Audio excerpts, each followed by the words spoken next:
Everybody, and welcome back. As promised and long overdue, a review of the new and exciting makeup that's hit counter now. There's an offer from Ciate with Lisa Snowdon, which is great value for money.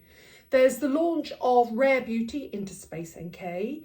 There's the new Arborium Super BB cream, which I thought wasn't being launched for a while, but people are already asking me about it, and it's available. Where that sits in the Arborium family. There's the relaunch of 17 as well.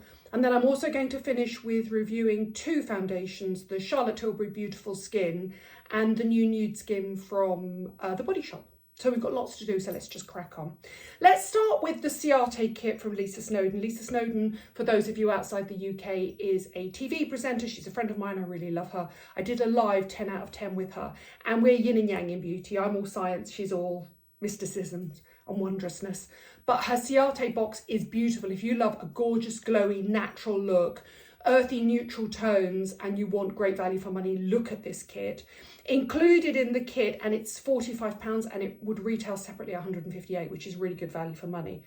There's this beautiful palette. I really, really love this palette. This is such a gorgeous palette. Let me open it up and show it to you.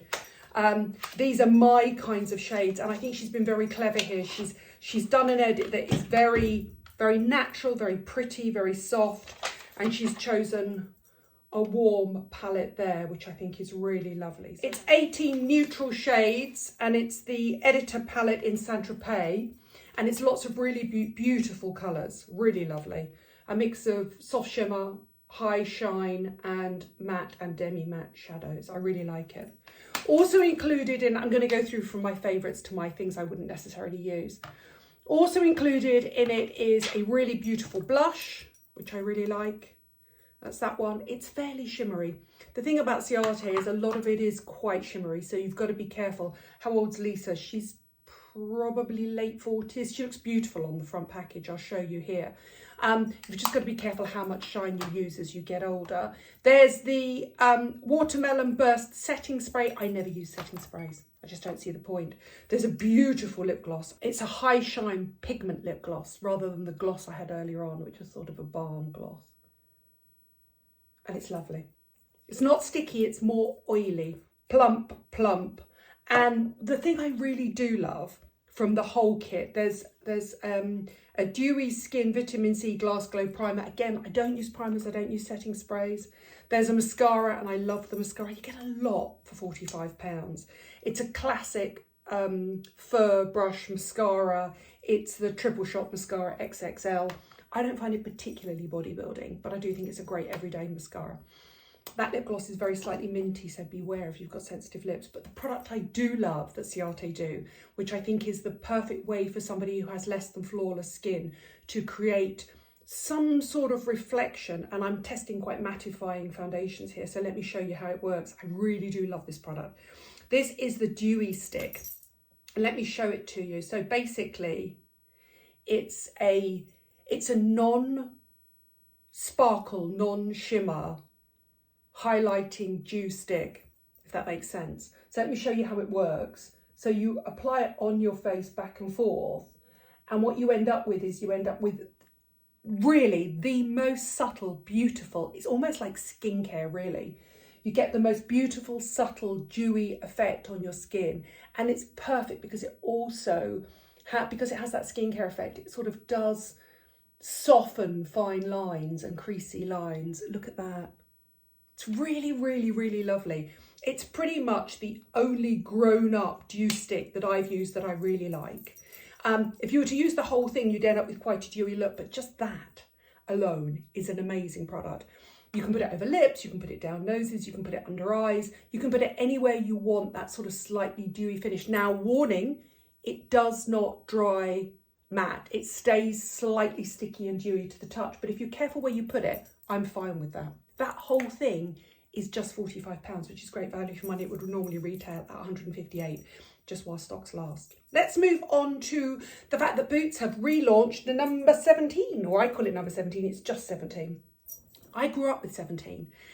Now, it's exciting that it's come back. It's been off the market for 4 years. I don't know why they've brought it back now. I guess maybe there's a gap in what Boots are creating in terms of makeup, that they feel like there isn't something out there for a younger audience. I have two things to say about it. One, why change the logo for 17? Why not change it back to the original logo, which is essentially the Euphoria logo? It's the Euphoria typeface. When, let's be honest here, Euphoria is the coolest TV programme to happen. You couldn't have a more cool and iconic typeface, so why change it to something different? Why not go back to the original if the original was the Euphoria one? The original from my era anyway, when I grew up using 17. That's my first disappointment in it. There are some things I like in the brand. I mean, this is a classic 9-shade eye palette, a mix of shimmers and mattes here, but everybody does those. Everybody does them. There's nothing new or exciting in that at all. I do like two particular things that I've picked out. I do like the High Shine lip cream, which I think is absolutely beautiful. Again, it's a lip pencil, rather like the stiletto one from Zara, but in a twist up pencil, which I really like. So you get a little bit of colour, a little bit of, you know, creamy sort of lip balm texture, but you get the control of having something that comes up in a pencil. And they also do a eye pigment quick stick, which I really like as well. Let me show you that beneath that. They come in different shades. That one's quite lovely there. So for example, the eye pigment you'd use in here, and it allows you to do that shimmer in the inner eye with control, because it's quite a narrow little stick. So it's not a chunky crayon, which I quite like. So I love those two. I've got photo filter primers here. I've got lip glosses, but again, you see nothing new and exciting here. I think makeup has come a long way in the last few years, and I just think that a doe foot sort of semi-shimmer liner is okay. There's a balm primer, which I do like, and the balm primer is a classic silicone soft focus primer. I personally prefer these. I did a live with Sally the other day. I personally prefer these not as a primer, but patted really gently over the top of makeup to give a soft focus effect on enlarged pores or oily areas like that. So that's a classic silicone primer. The packaging's okay. I mean, they've got lots of sort of high glosses in it. They've got a very nice cream blusher, which I do like. I do think cream blushers are having a bit of a moment here. Let me show you the cream blusher on the back of my hand, which is very Daniel Sandler-esque, if you know the Daniel Sandler products. Let me show you what that looks like on your cheek. It is super subtle, but it's quite nice, quite dewy. Goes actually really nicely with that Ciate dew stick there. And they're much easier to use than the traditional thick, creamy blushers. The liquid ones are much easier to use. So hit and miss. Why change the logo? Go back to the original logo, because it couldn't be cooler. Also, don't say you're an inclusive, iconic brand when obviously there's nobody over the age of, what, 30 in any of your ads? I mean, you literally couldn't have included any other group of people and made it more diverse. But it's not diverse if you don't put anybody in the ad campaign that's over the age of 35 or 40. What about 50 or 60? Because they're the people who grew up with 17. And I think it would have been really nice to give a nod to the people that supported the brand for years. Right, let's talk about Rare Beauty. Rare Beauty is launching, it's the Selena Gomez makeup range, gone into Space NK. It was available on the Rare Beauty site, it's gone into Space NK. Let me start with this, my favourite product in the range and my favourite packaging in the range. And this is the liquid blush, and I really love this. This is the Soft Pinch liquid blush. And I think liquid blush is having a moment. So if you think that we've got a 17 liquid blush, we've got Daniel Sandler's been doing them for ages, his watercolour blushes are amazing. I think they're much easier to use and to blend than cream blushes. Let me show you this. I just absolutely love this packaging. And I'll be really honest with you, because I had originally seen this packaging, and look at the pop of colour in this. Because I'd seen this liquid packaging, I thought it was all going to be packaged like that. And it's a bit hit and miss in terms of packaging. But let me show you. Look at that. Oh, that's a gorgeous punch of peach blush, that is. And so easy to blend out. I mean, lovely. I've put slightly too much on, but I love it. I absolutely love that product. And I think that packaging is gorgeous.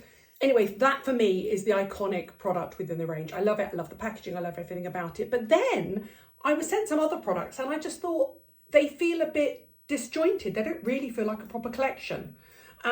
So that's the amazing liquid blush. But then I got sent the bronzing stick, and it's a great bronzing stick. I really like it.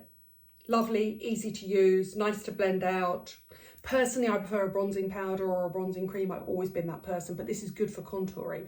But that didn't really seem, let me just twist that down before I put that lid on. That didn't really seem to go with that.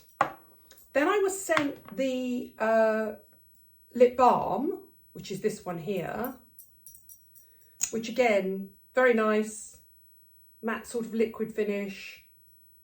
Lovely, really nice product. But again, that packaging does not match that packaging, does not match that packaging. So it all seems slightly disconnected to me. Then I was sent the mascara, again, very nice, big chunky brush, sort of that lazy girl mascara that I quite like. So again, I've got a different piece of packaging here. There just seems to be a lack of cohesion between the products. And then finally I got sent the lip souffle, and that is lovely. It's a really nice product. Great colours as well, super bright.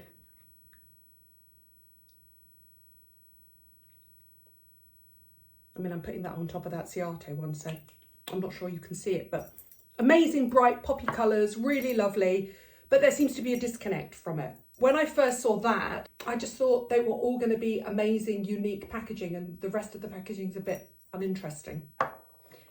One to look out for. I somehow feel like if you're going to launch a makeup range, it better be new and exciting and interesting, hadn't it?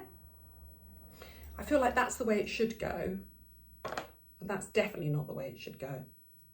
A brand to look out for. Let's finish with some foundation reviews. Let's start with the fact that I am wearing the Arborium Super BB and I love it. Everybody knows I love the Arborium BB. The CC cream is the one that comes out clear and bursts and puts pigment over your skin. Jo uses it as a primer. Some people use it as a weekend foundation. It's very similar to some of the Trini London products and the original Estee Lauder Daywear products. I love it. It's perfect for weekend. I would always need a concealer with it. Personally, my favourite is the BB cream. Everybody knows I love it. I don't need to bang on about it anymore. Super BB is the next step up. I would suggest that Super BB from Arborium, which, by the way, is now coming in more shades. Hello, chocolate. Thank you. Please let these shade extensions go through to all the other products. I absolutely love it. It's completely brilliant. It's a full coverage eggshell finish, demi matte finish. I'm wearing it anyway. This is the brand new Arborium Super BB. I love it. I love it. I love it. For a night out, for full coverage, for filming for me, it's gorgeous. It now comes in more shades as well. There are also minis available if you want to test it. So you don't need to buy the full size. You can check out the little one if you want. I feel it fits perfectly within the Arborium skincare makeup hybrid family. So you go from CC, lowest coverage, to BB, to Super BB. This is great for a night out, great for somebody that wants more coverage, great if somebody wants it to be slightly more longer lasting. I love it. I mean, I really do think that their foundations are almost second to none. I absolutely love it. Now, talking about the effect of Super BB, which is this sort of eggshell demi-matte effect, I feel like this is the biggest look in foundation right now. And I'm going to talk about the Charlotte Tilbury one because Beautiful Skin launched at the end of last year, beginning of this year. And I got advanced samples and tested it straight away. And everybody I know who reviewed it went, oh, it's so gorgeous. It's so glowy. It's eggshell demi-matte. And you need to prep your skin really well. Like your skin needs to be, I mean, as I'm getting older, my skin is going dry, but I wouldn't say it was necessarily clinically dry, my skin. But you need to have some sort of slip in your skincare before you put this on. But I love it. It's a great product. And I do feel like she needed something in her makeup family that fitted into that category. I just don't understand why everybody's talking about the dew and the glow. And when I ended up commenting on various people's Instagram about it, loads of my followers agreed with me and said they totally, absolutely agreed that it was much more matte effect. Now, if you want that demi-matte, grown up, slightly Pat McGrath look, go for it. It's a beautiful product. I really, really like it. But it's proper matte. Again, I would say this is the closest to the IT Cosmetics original CC cream. And then finally, a lighter coverage, but still matte. And I really like this product. This is Fresh Nude, and this is from The Body Shop. Very liquid, not creamy like the Charlotte Tilbury one at all. In fact, let me show you in comparison. So quite watery. Let me show you the Charlotte Tilbury one. Charlotte Tilbury is a pump action one. This is one of the ones that I've used. Yes, I have. There you go. So the Charlotte Tilbury one is much creamier. The Body Shop one is much more watery. But let me blend them out. Let me do the Charlotte Tilbury one first. The Charlotte Tilbury one is quite heavy coverage, matte, and then I'm going to use the other end of that brush to be slightly more authentic, so I won't mix the product. So this is the Body Shop one, and this is the Charlotte Tilbury one. So you've got a proper, they're both eggshell finish, as I would say. That is much thinner coverage, that much heavier coverage. So because people who want demi-matte finishes don't necessarily want heavy coverage. So the heaviest coverage I think would be the Charlotte Tilbury one, then the Super BB, then coming down to the Body Shop one. All of them I highly recommend. Go and check them out on counter. Also, can I just say, go and check out all of the liquid blushes I've mentioned today. They're all absolutely beautiful. I love the 17 one, but I particularly, if you want a punch of colour, I love that. And that is the Rare Beauty one. That's kind of my launch, along with the Super BB, of the last couple of months. Can I also just say that Arborium needs to start making liquid blushes as well? Because why not? Why wouldn't you put all those skincare benefits into your liquid blush? Anyway, there you go. That's everything that's new and exciting in terms of makeup. I've been sent quite a few mascaras recently as well. Who wants me to review mascaras next? Let me know in the comments below. And thank you for watching. Thank you for subscribing. I'll put all the details of all the products down below. See you soon.